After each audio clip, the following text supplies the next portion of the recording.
Alaikum. Welcome to yet another lesson of biology from class 9. This is chapter 6 Enzymes. Last lecture का quick review लेते हैं। तो सबसे पहले हमने पढ़ा था मेटाबॉलिज्म। मेटाबॉलिज्म में हमने डिस्कस किया कि जितनी भी लाइफ में बॉडी के अंदर रिएक्शंस होते हैं वो मेटाबॉलिज्म कहलाए जाते हैं।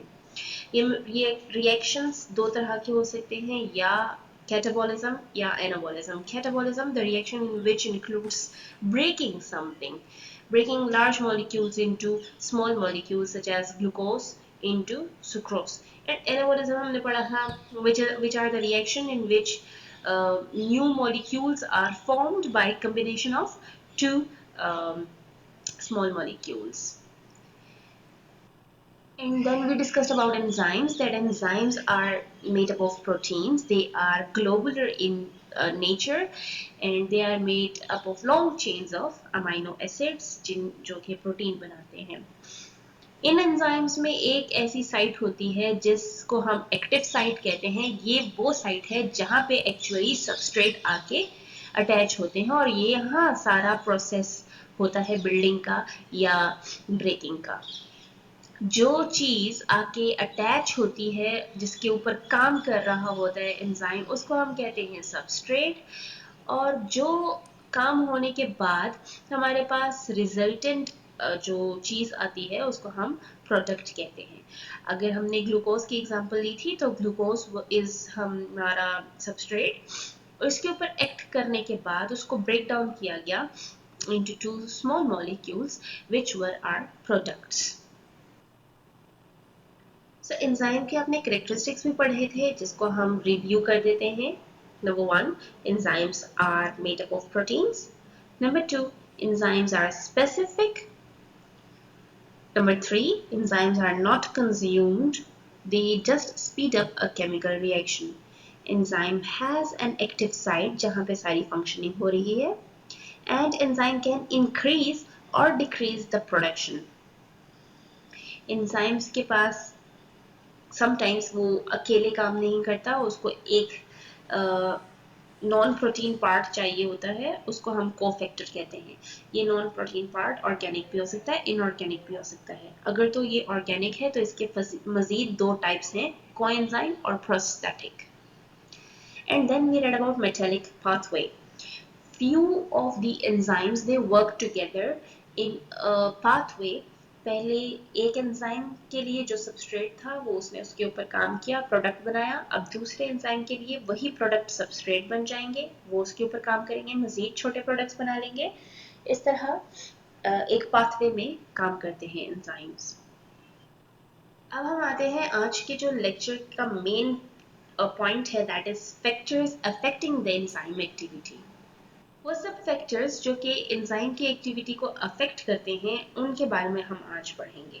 There are 3 factors which affect enzymes activity. Number 1 is temperature, number 2 is pH, and number 3 is substrate concentration. Enzymes are very sensitive to the environment in which they work. Enzymes की एक खास shape होती है जिसके अंदर एक portion है जिसको हम एक्टिव साइट कहते हैं। इस एक्टिव साइट पे सारा फंक्शनिंग एंजाइम का डिपेंड करता है। अगर इस एक्टिव साइट में जरा सी भी शेप चेंज हो जाए या इसकी केमिस्ट्री चेंज हो जाए, तो एंजाइम मॉलिक्यूल बहुत ज़्यादा अफेक्ट होता है और उसका फंक्शनिंग भी अफेक्ट होता है।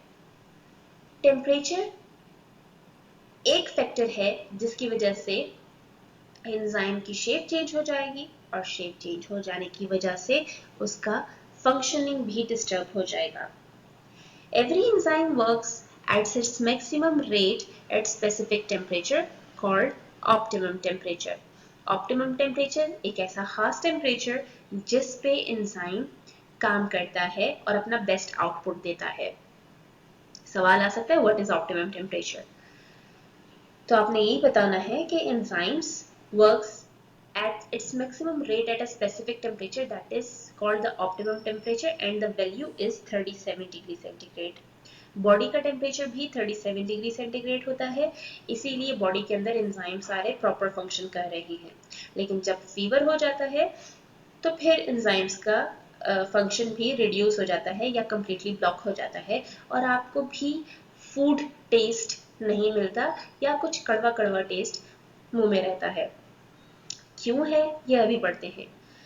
When temperature rises above the optimum temperature, normal temperature से above चला जाता है टेम्परेचर, तो हीट एनर्जी की वजह से वाइब्रेशन इंक्रीज हो जाती है। किस चीज में? एटम्स में, एंजाइम्स के एटम्स में। जब एंजाइम्स के एटम्स में वाइब्रेशन इंक्रीज होगी तो वो जो अमीनो एसिड के बीच में बॉन्ड्स हैं वो ब्रेक डाउन हो जाना शुरू हो जाएंगे। बॉन्ड्स ब्रेक होंगे तो एंजाइम का स्ट्रक्चर, ग्लोबुलर स्ट्रक्चर, वो डैमेज हो जाएगा, डीनेचर हो जाएगा, शेप चेंज कर जाएगा। इसको कहते हैं डीनेचरेशन। अगेन एक सवाल आ सकता है, व्हाट इज डीनेचरेशन? डीनेचरेशन ये है जब एंजाइम अपना स्ट्रक्चर लूज कर जाता है किसी भी रीजन की वजह से, हाई टेम्परेचर की वजह से, पीएच की वजह से, या सबस्ट्रेट कंसंट्रेशन की वजह से। जब एंजाइम का अपना स्ट्रक्चर लूज हो जाता है तो वो डीनेचर कहलाया जाता है। Losing of the shape of the enzyme results in decreased rate of enzyme action or it may be blocked.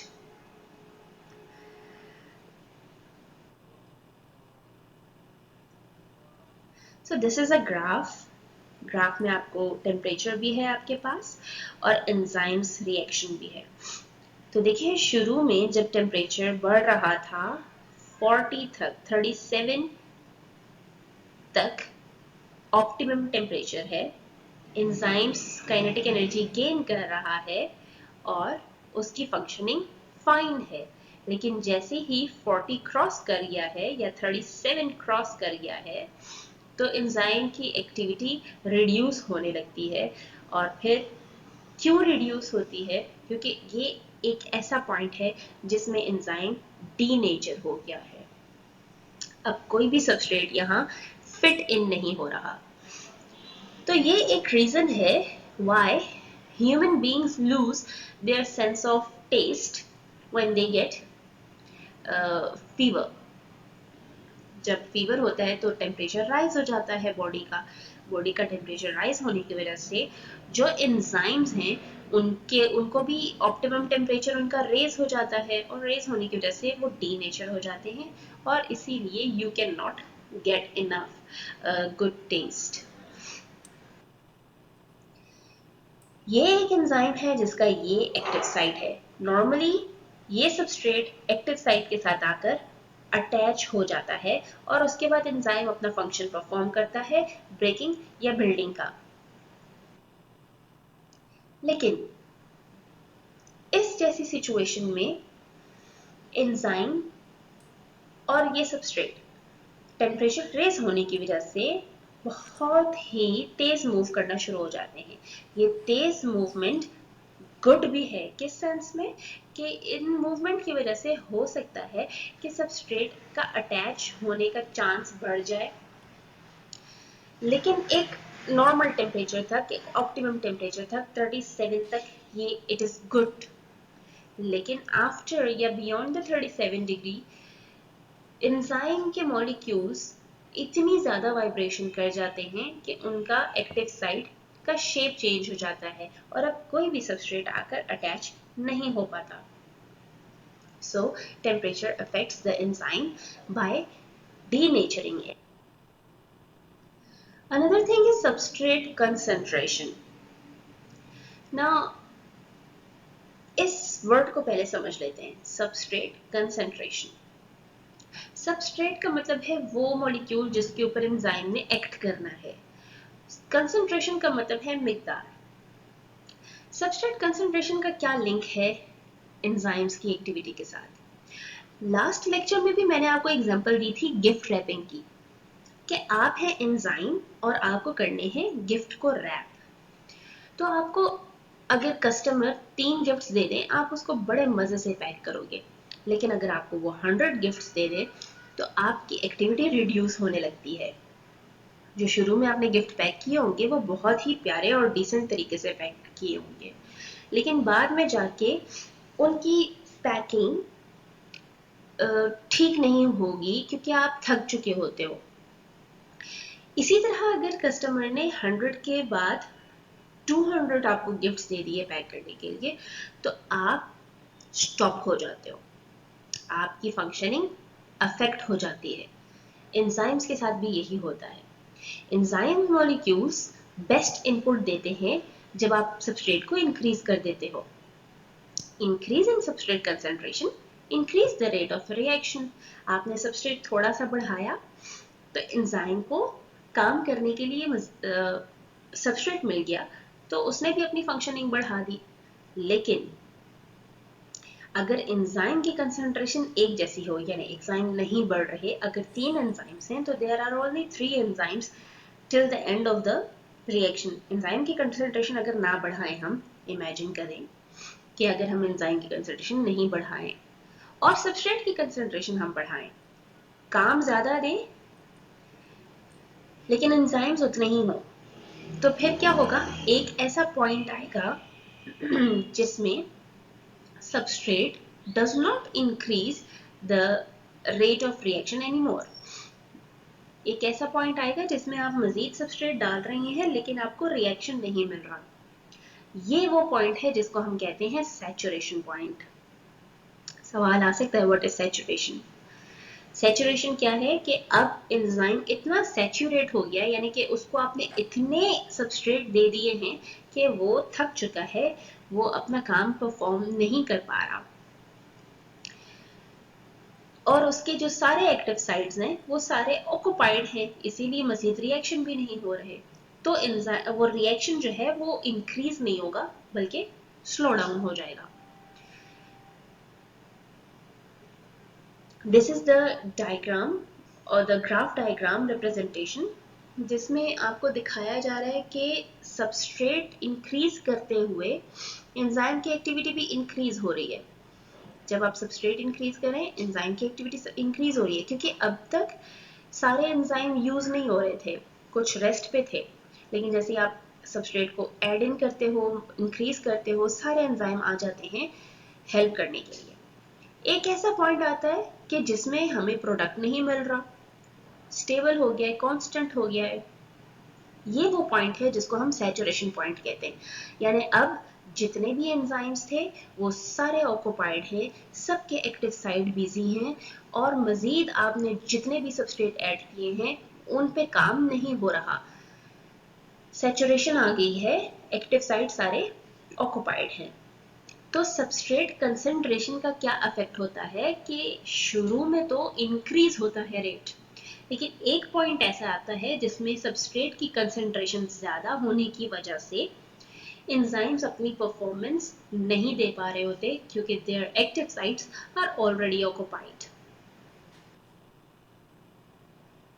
Then it is pH. So pH क्या है?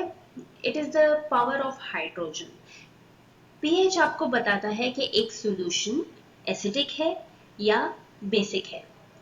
अगर एसिडिक है तो it has more number of hydrogen ions, basic है तो it has less number of hydrogen आइन and more number of hydroxide ions. All enzymes work at their maximum rate at a narrow range of pH called optimum pH। Optimum temperature की तरह हमारे पास optimum pH भी है, यानी एक खास pH तक कुछ एंजाइम्स काम करेंगे। हर एंजाइम का एक अपना pH है जिस लेवल तक वो अपनी परफॉर्मेंस दे सकता है। कुछ एंजाइम एसिडिक एनवायरनमेंट में काम कर सकते हैं, जैसे पेप्सिन जो कि आपके स्टमक में पाया जाता है, और कुछ एंजाइम बेसिक या अल्कलाइन मीडियम में काम कर सकते हैं, जिसको हम जिस तरह हमारा स्लाइवा के अंदर जो एंजाइम्स हैं अमाइलेज, वो बेसिक मीडियम या अल्कलाइन मीडियम में काम कर सकते हैं, वो एसिडिक मीडियम में जाते साथ ही डीनेचर हो जाते हैं। केमिस्ट्री में आपने एक स्केल पढ़ा होगा, जिस स्केल के ऊपर, जिसको हम पीएच स्केल कहते हैं, जिसमें रीडिंग है 1 से लेकर 14 तक। जिसमें 7 इज न्यूट्रल नंबर और उसके 1 से लेकर 6 तक जितने भी नंबर्स हैं वो एसिडिक हैं, लो पीएच एसिडिक। और 8 से लेकर 14 तक हाई पीएच यानी जिसको हम बेसिक या अल्कलाइन मीडियम कहते हैं। तो एग्जाम्पल दी गई है कि pepsin working in the stomach is active in acidic medium, जिसको हमने लो पीएच कहा है 1 से लेकर 6 तक, उसमें एक्टिव रहता है।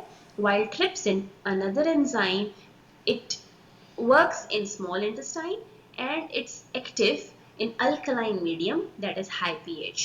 इसके साथ आपने एक और एग्जांपल भी देख ली है स्लाइवा की, amylase which is found in saliva and वो भी हाई पीएच है यानी कि बेसिक एनवायरनमेंट है, अल्कलाइन एनवायरनमेंट है जिसमें वो काम करता है। Change in pH can affect the ionization of amino acid at the active site। जैसे आपको पता है कि enzyme is made up of very small molecules which is called amino acid, they are chained together और उनके बीच में होता है हाइड्रोजन बॉन्ड।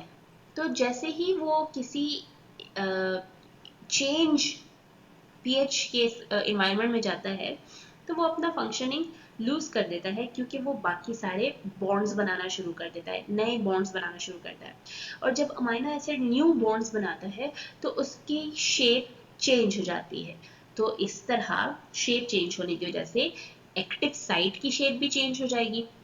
एक्टिव साइट की शेप चेंज होगी तो फिर सबस्ट्रेट अटैच नहीं हो पाएगा और एंजाइम अपना फंक्शन परफॉर्म नहीं करेगा।